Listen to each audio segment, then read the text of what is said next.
Hi friends, எல்லோரும் எப்படி இருக்கீங்க? எல்லோரும் டெட் எக்ஸாமுக்கு நல்லா ப்ரிப்பேர் பண்ணிகிட்ருப்பீங்க. நிறைய பேர் வந்து வீடியோ ஏன் போடாமல் இருக்கீங்க அப்படின்னு சொல்லி கமெண்ட் பண்ணியிருந்தீங்க.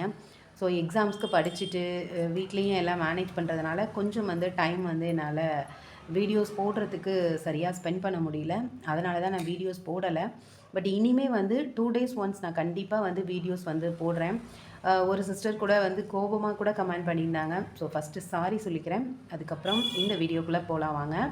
இப்போது நான் வந்து ப்ரிப்பேர் பண்ணுறது உங்கள் எல்லாருக்குமே தெரியும். Dead paper to social science major தான் நான் வந்து ப்ரிப்பேர் பண்ணிகிட்ருக்கேன். ஸோ அதை பற்றின வீடியோஸ் தான் இன்றைக்கி வந்து உங்களுக்கு நான் கொடுக்க போகிறேன். பொதுவாக எல்லாருக்குமே தெரியும் கொஷின் பேட்டர்ன் எப்படி இருக்கும் அப்படின்னு சொல்லிட்டு.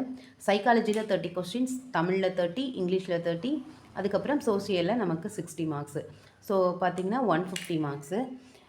எல்லாருக்கும் பொதுவாக இருக்கக்கூடிய ஒரு கொஷின் என்ன அப்படின்னா, எந்த சப்ஜெக்ட் ஃபஸ்ட்டு படிக்கணும்? அது வந்து மெயினாக எது வந்து ஃபஸ்ட்டு படிக்கணும் அப்படின்னே தெரியாமல் அனலைஸ் பண்ணிகிட்டே இருக்கிறோம். பட் வந்து ஸ்டார்ட் பண்ணவே இல்லை அப்படின்ற மாதிரி நிறைய பேர் சொல்கிறீங்க. அடுத்து 6th to 10th படித்தா போதுமா அப்படின்ற கொஷினும் எல்லாருக்கும் தோணுது. அப்புறம் கோச்சிங் சென்டர் போகணுமா இல்லை செல்ஃப் ஸ்டடி போதுமா அப்படின்னும் நிறைய பேர் கமெண்ட் பண்ணுறீங்க. நான் வந்து பார்த்திங்கன்னா இதுக்கு முன்னாடி 2013, 17 வந்து டெட் பேப்பர் 1 வந்து கிளியர் பண்ணியிருக்கேன். நான் ஏன் டெட் பேப்பர் 2 வந்து எழுதலை இவ்வளோ நாளாக அப்படின்னா, நான் டெட் எக்ஸாம் வந்து அதாவது பிஎட் வந்து நான் படித்ததே பார்த்திங்கன்னா 19 to 21 தான் படித்தேன். ஸோ அதுக்கப்புறம் 22ல் வந்து எக்ஸாமுக்கு அப்ளை பண்ணி ப்ரிப்பேர் பண்ணி எல்லாமே பண்ணியிருந்தேன். பட் அந்த எக்ஸாம் அன்னைக்கு வந்து ஒரு ரிலேட்டிவோட டெத்து. ஸோ கம்பல்சரியாக என்னால் வந்து எக்ஸாம் வந்து அட்டன் பண்ண முடியல. சரி, ஓகே. எனக்கு வந்து கொஞ்சம் தூரமாக வேறு போட்டிருந்தாங்க என்னோடய டிஸ்ட்ரிக்ட்லேருந்து. ஸோ அதனால் என்னால் போக முடியாத ஒரு சுச்சுவேஷன். எக்ஸாம் எழுதிட்டு வரத்துக்குள்ளே இங்கே வந்து இஷ்யூஸ் ஆயிரும். ஸோ கண்டிப்பாக வந்து எக்ஸாமுக்கு வந்து போக முடியாதுன்ற மாதிரி சுச்சுவேஷன் ஆயிடுச்சு. ஸோ அதனால தான் என்னால் எழுத முடியல. இப்போ வந்து நான் பிஓ எக்ஸாமுக்கு வந்து ப்ரிப்பேர் பண்ணிகிட்டு இருந்தேன். நான் டெட் எக்ஸாம் வந்து கால்ஃபர் பண்ணுவாங்கன்னு நான் எதிர்பார்க்கல. பட் டெட் எக்ஸாம் வந்து நமக்கு திருப்பி எப்போ வரும்னே தெரியாது. அதனால் ஃபஸ்ட்டு இதை முடிச்சிருவோம் அப்படின்னு சொல்லிட்டு நான் இப்போ TET paper to social science மேஜருக்கு வந்து படிச்சுட்ருக்கேன்.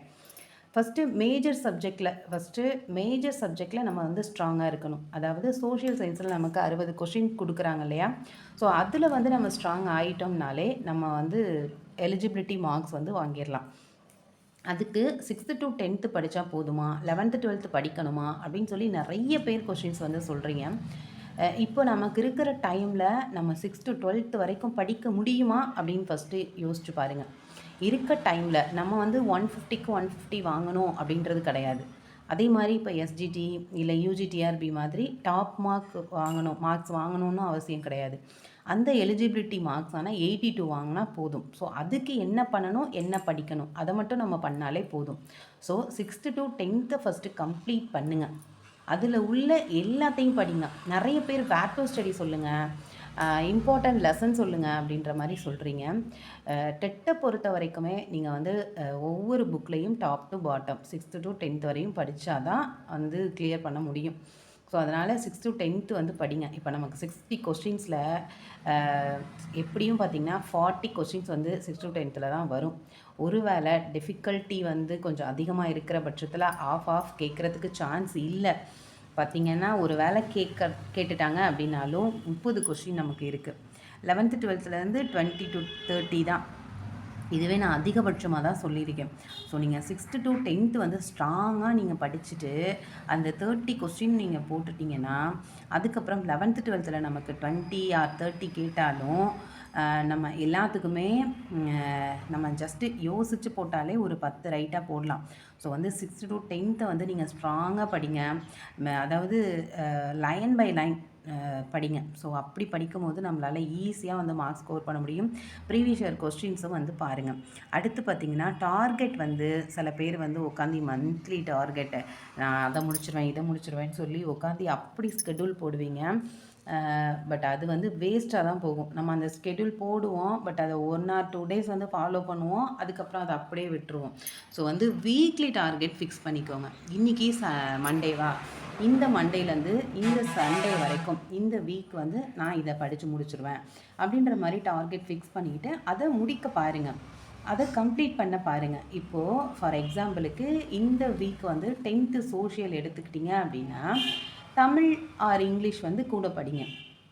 அதாவது தமிழ் படிங்க ஒரு 2 டேஸ்க்கு, அடுத்த 2 டேஸ்க்கு இங்கிலீஷ் படிங்க. அந்த மாதிரி மேஜர் வந்து ஹையர் ஸ்டாண்டர்ட்ஸ் எடுத்துக்கோங்க.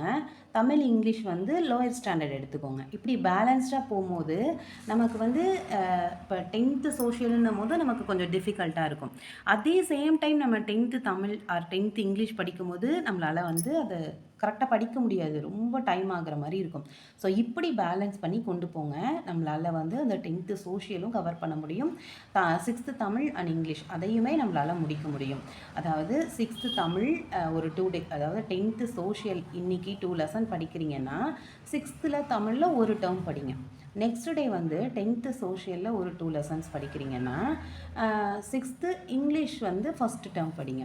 ஸோ இப்படி பேரலாக கொண்டு போனீங்கன்னா நம்மளால் லாங்குவேஜும் கவர் பண்ணிக்கிட்டே வருவோம், அட் த சேம் டைம் மேஜர்லேயும் ஸ்ட்ராங் ஆகிட்டு வருவோம். ஓகேவா? அடுத்து ப்ரையாரிட்டி லெசன்ஸ் என்ன அப்படின்னா, நான் ஃபஸ்ட்டு சொன்ன மாதிரி தான், மேஜர் வந்து நமக்கு ஸ்ட்ராங்காக இருக்கணும். அடுத்து தமிழ், அப்புறம் இங்கிலீஷ் இப்படி வச்சுக்கோங்க. அப்போ சைக்காலஜி படிக்க வேண்டாமா அப்படின்னு கேட்டால் வேண்டாம். ஏன் அப்படின்னா அதில் வந்து நம்ம மெட்டீரியல் வாங்கி டைம் ஸ்பெண்ட் பண்ணிகிட்டு இருக்க நேரத்தை நம்ம இந்த 3 சப்ஜெக்டில் வந்து ப்ரையாரிட்டி கொடுத்து படிச்சிட்டோம்னாலே நம்மளால் எலிஜிபிலிட்டி மார்க்ஸ் வாங்க முடியும். ப்ரீவியஸ் இயர் கொஸ்டின்ஸு, அதுக்கப்புறம் நிறைய யூடியூப் சேனல்ஸில் இந்த சைக்காலஜி ரிலேட்டடான கிளாஸஸ் அண்ட் கொஷின்ஸ்லாம் ஷேர் பண்ணுறாங்க. நீங்கள் அதை வந்து வீடியோவாக ஜஸ்ட் வாட்ச் பண்ணாலே போதும். ஓகேவா? அடுத்து சோஷியலில் சொன்ன மாதிரி 6th to 10th முடிங்க. அதே சேம் தான் தமிழ் அண்ட் இங்கிலீஷ்க்கு. ஓகேவா? இதை ஃபஸ்ட்டு 6th to 10th நான் வந்து டாப் டு பாட்டம் முடிச்சுட்டேன், எந்த கொஷின் கேட்டாலும் என்னால் அடிக்க முடியுன்ற ஸ்டேஜ் நீங்கள் வந்துட்டிங்கன்னா அதுக்கப்புறம் நீங்கள் 11th 12th படிங்க. 11th 12th நீங்கள் line by line top to bottom படிக்க வேணாம். ஒருவேளை நான் 11th 12th படித்து தான் ஆகணும் அப்படின்னு நீங்கள் நினைக்கிறீங்கன்னா அதில் இருக்கக்கூடிய book back, importance, highlighted points, அந்த டூ யூ நோ பாக்ஸ் இந்த மாதிரி நீங்கள் படித்தா போதும். இப்போது இங்கிலீஷ்னால் அதில் கிராமர் மட்டும் 11th and 12th பார்த்துக்கோங்க. தமிழ்னாலும் புக் பேக் அந்த மாதிரி நீங்கள் கிராமர் அந்த மாதிரி பார்த்தா போதும்.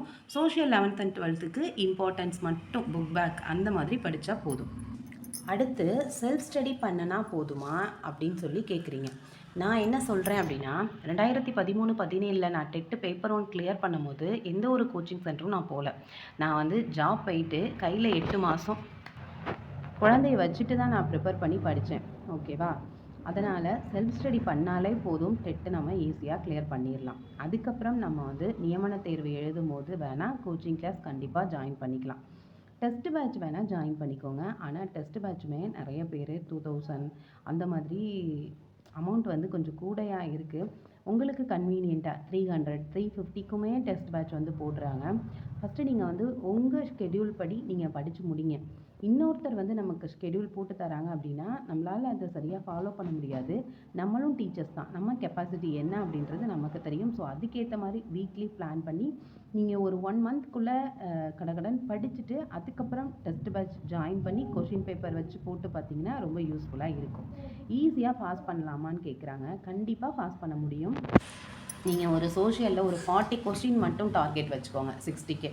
தமிழில் ஒரு 25ன்னு வச்சுக்கோங்க, இங்கிலீஷில் 20, சைக்காலஜியில் ஒரு 10 போட்டாலே போதும். இந்த மாதிரி இதில் ஒரு 5 கூட குறைச்சா ஆனாலுமே நம்மளால் வந்து ஈஸியாக மார்க் ஸ்கோர் பண்ண முடியும். நமக்கு எலிஜிபிள் வந்து 82 தான். ஓகேவா? ஸோ உங்களோட சந்தேகம் எல்லாமே வந்து கிளியராக இருக்கும் அப்படின்னு சொல்லி நினைக்கிறேன். நான் வந்து பார்த்திங்கன்னா 10th சோஷியல் படிச்சுட்டு சைட்லேயே வந்து இந்த 6th தமிழ் 6th இங்கிலீஷ் இதுதான் நான் வந்து லாஸ்ட் வீக் படித்தேன். இன்னும் சோஷியல் வந்து கம்ப்ளீட் பண்ணாமல் இருக்குது. ஸோ இப்படி வந்து நம்ம பேரலாக படித்தோம் அப்படின்னா ஈஸியாக நம்மளால் வந்து கவர் பண்ண முடியும். All the best for your preparation friends. Next வீடியோவில் இப்போ சோஷியல்னால் என்ன யூடியூப் சேனல் ஃபாலோ பண்ணலாம், தமிழ்னா என்ன பண்ணலாம், இங்கிலீஷ்னா எந்த சேனல் ஃபாலோ பண்ணலாம், சைக்காலஜிக்கு எந்த சேனல் பார்க்கலாம், எது வந்து பெஸ்ட் யூடியூப் சேனல்ஸ் அப்படின்றத நெக்ஸ்ட் வீடியோவில் நான் உங்களுக்காக ஷேர் பண்ணுறேன். டைமை வந்து வீடியோஸ் வந்து பார்த்து வேஸ்ட் பண்ணாதீங்க. நிறைய பேர் வந்து அனலைஸ் பண்ணி போடுறேன், ஸ்கெடியூல் போடுறேன் அப்படின்னு சொல்லி போட்டுட்ருக்காங்க. ஸோ வந்து நீங்கள் உங்களுக்காக ஸ்கெடியூல் போட்டு படிக்க ஆரம்பிங்க ஃப்ரெண்ட்ஸ். பாய், நெக்ஸ்ட் வீடியோவில் பார்க்கலாம்.